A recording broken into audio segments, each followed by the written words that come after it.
ప్రభుత్వం ప్రతిష్టాత్మకంగా చేపట్టిన గద్దర్ అవార్డుల కార్యక్రమంపై సామాజిక మాధ్యమాల్లో తీవ్ర విమర్శలు వెల్లువెత్తుతున్నాయి. ఎఫ్డీసీ ఆధ్వర్యంలో నిర్వహించిన వేడుకలను ముంబైకి చెందిన ఓ ఈవెంట్ ఆర్గనైజేషన్కు అప్పగించారు. అయితే ఆ ఈవెంట్ నిర్వాహకుల సమన్వయ లోపం, సినీ ప్రముఖులు అతిథులను గుర్తించకపోవడంతో పలువురు సినీ ప్రముఖులు అసహనం వ్యక్తం చేశారు.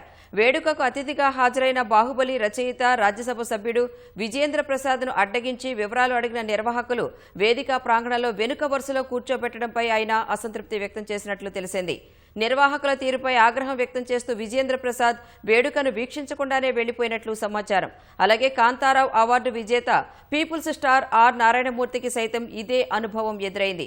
ఆయనను నిర్వాహకులు పేరు, పాస్, ఇతర వివరాలు ఆరా తీయడంపై నారాయణమూర్తి అసహనం వ్యక్తం చేశారు. అంతేకాకుండా చాలా మంది అవార్డు విజేతలు అతిథులకు లోపలికి వెళ్లాక కుర్చీలు లేకపోవడంతో చాలాసేపు నిల్చునే వేడుకలను వీక్షించాల్సిన పరిస్థితి ఎదురైంది. టాలీవుడ్, బాలీవుడ్ సహా ఎంతో మంది అగ్ర తారాగణం హాజరైన గద్దర్ అవార్డుల వేడుకను పకడ్బందీగా నిర్వహించాల్సిన ఎఫ్డీసీ ముంబైకి చెందిన సంస్థకు బాధ్యతలు అప్పగించడం, అందులో తెలుగు వాళ్లెవరూ లేకపోవడంతో గద్దర్ అవార్డుల వేడుకల్లో అడుగడుగునా గందరగోళం నెలకొంది.